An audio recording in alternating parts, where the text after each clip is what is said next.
So hi, I thought it was time for another VR, and this one is No Disclaimers Tarot. It's a VR to Katie Flowers.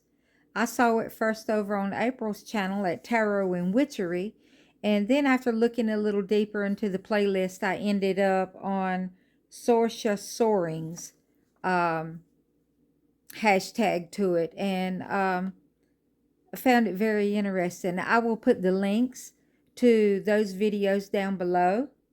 Um, so let's jump right in. It says, what trends in tarot annoy you the most? And I think it would be some of those that have a thumbnail of he's cheating on you or what is he doing, and that type thing. I think it's like clickbait to get you to come into their reading to see what they're doing.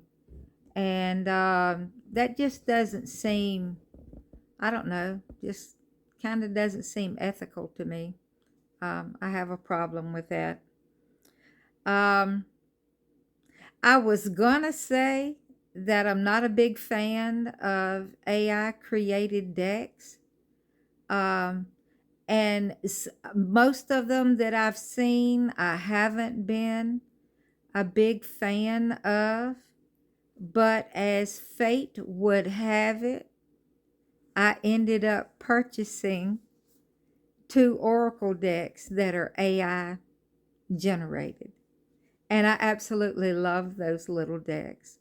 Um, but I still need to say that I prefer, um, in a tarot deck or in an oracle deck, I prefer an artist who has hand drawn the images, who has put their heart and their soul into their work. I think it shows. I think it speaks more um, authentically than something that is AI generated. Um, for the little oracle decks that I got, um,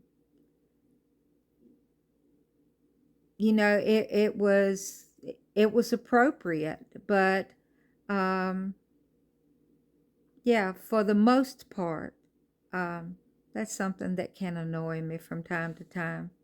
Number two, what deck do you feel is overrated?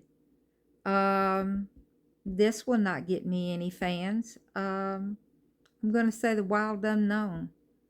When I first got here, everybody was still raving about the Wild Unknown. If you didn't have that deck, um, there must be something wrong with you. Everybody was gushing over it, and it's just not my aesthetic. I don't know what it is about that deck, but it just doesn't speak to me. Um, so And I'm not a big fan of some of the goddess decks that I've seen. A lot of them are um, of the same goddesses over and over, but each deck will give you a different representation of that goddess. And I know we're multifaceted, and I'm sure they were too. But then when I do research and I look deeper into that goddess, then I find out something else completely different. So it kind of confuses me, and um, I think until I have probably more information, that that is something that I will probably stray away from. Number three, what are your least favorite decks that you've seen since joining Tarot and TarotTube? There's a deck that either released very recently or about to release named Lorenzi Tarot. And on the box, it's this face that's split. And it's just something about that image that just makes my skin crawl. And I'm just not a fan of um, a solemn um, vampire, horror, um, zombie type decks. Some dark decks really bother me. Again, that's not my aesthetic. I'm glad that they're there for the ones who um, do enjoy them. Um, but they're my least favorite. That's not for me. Um, Number 4, what is one card that has ruined a deck for you? Number 1, first and foremost, is I have an extreme phobia to snakes.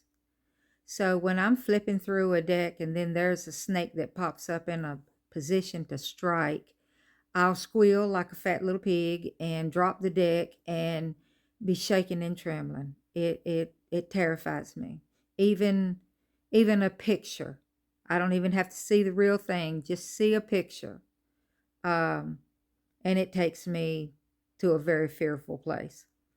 Um, I have a animal oracle deck that had a snake in it that represented healing and renewal. And I had a dilemma as to whether to remove that card from the deck and try to um, get that message from something else, or to find a solution, and ended up putting stickers um, on the card to cover up the snake so I could still get um, that that that message, because when that message will pop up, I will know what that card is, but I don't need to physically see that image.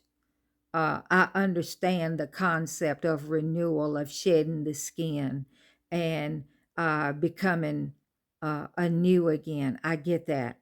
Um, I get the rebirth and the healing. But that's just something that I find extremely difficult to deal with. I'm also not a big fan of decks that represent the Empress pregnant. Um, I prefer the Rider Waite system, and the 1909 Rider Waite. If she is pregnant, she doesn't appear to be. Um, and some of the newer, more modern decks, um, she is extremely pregnant, and they represent her in a beautiful way.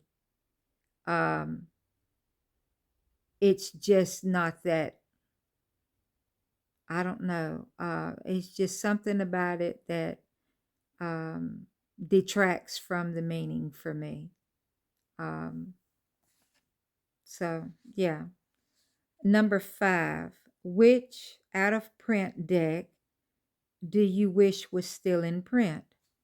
The Ethereal Visions Luna edition. That's the one in the blue and lavender foil tones. It is gorgeous. That deck is so beautiful to me.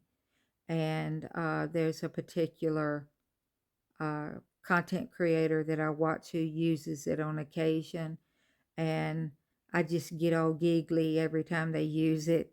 I think that deck is so beautiful. Um, I would love to get my hands. Matt Hughes has not released new editions of it. I had heard rumblings that it was going mass market in early 2023. I hope that is true, because I will jump on it if it does. Um, I recently had the luck of, from a Facebook group that I'm in, um, there was another member who had the images from the Greenwood Tarot Mark Ryan and Cherseka Potter. And the illustrator, Miss Potter, had released those images to be used to create your own decks, as long as you didn't sell them.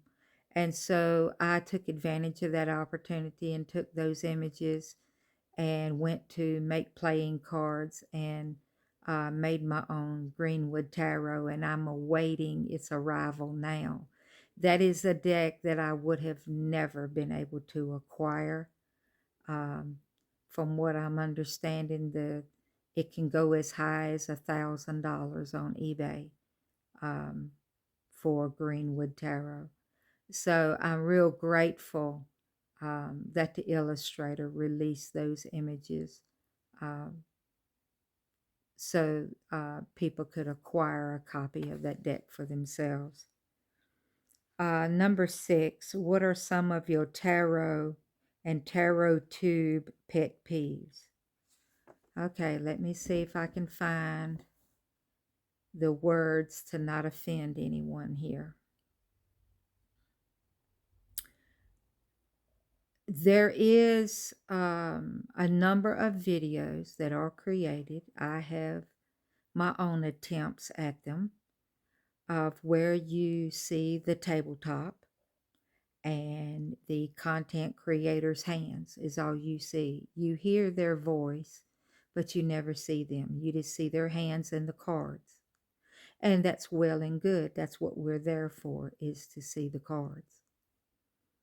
However, um, I personally will not tape unless my hands are clean, my nails are clean.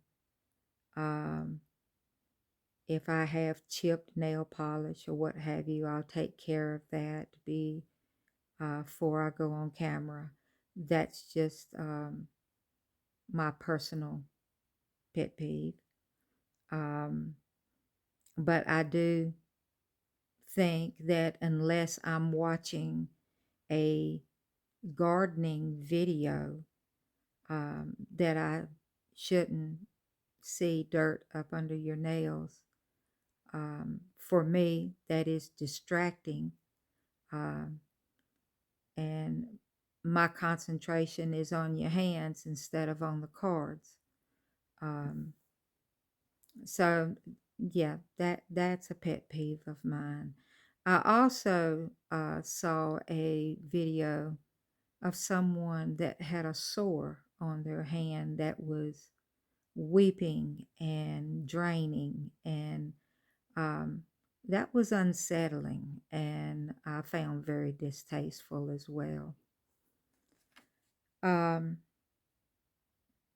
Number 7, what are some decks that you feel should have more recognition? The Unfolding Path. That deck has such wide diversity.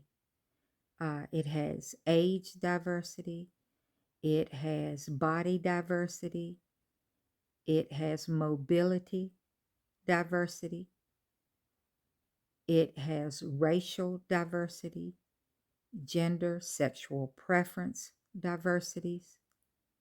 It is just all inclusive of the world in which we live in. So, for a modern deck, I think it is one of the best representations in the field currently.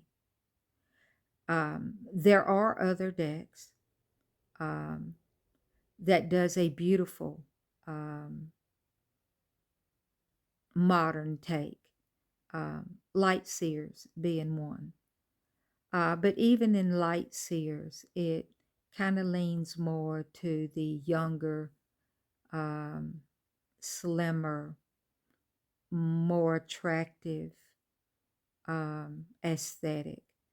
Um, in Unfolding Paths, the high priestess is the crone with the white hair and all the wrinkles of time on her face.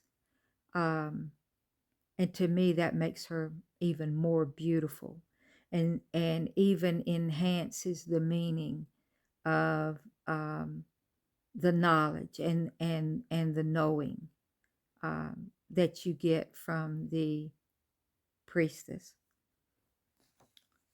So yeah, I think it needs a lot more accolades and a lot more recognition for what it brings um, to the table, so to speak. Number 8. What are your thoughts on negative reviews? Um, I think negative reviews have their place. Everything isn't going to appeal to everybody. Um, Everything isn't satisfying to everybody. So I don't see anything inherently wrong with a negative review. I think it's in the delivery. If it is delivered in a constructive way, to where you're methodically going through what it is um, that you don't agree with, or that bothers you with a particular deck, then that's all well and fine. Um, Me as the consumer or as another reader, when I'm looking at an unboxing, I am looking for your genuine take on that deck. What do you like about it? What do you not like about it? What resonates? That's all important information to me for whether or not I may be interested in the deck. But when you are given something a negative review in a mean spirited way, that's unnecessary. And I feel like it's also inappropriate. Um, you can say what you don't like about a deck without being ugly. Um, so those are my disclaimers. Um, so do check out Katie Flowers, Tarot and Witchery, and Sorcia Soaring. Again, their links will be in the descriptions. If you have not subscribed to my channel, please like, subscribe, comment. Let me know what resonates, what doesn't. Um, Give me suggestions for other content. Um, I do appreciate you watching my videos and supporting my channel. Thanks.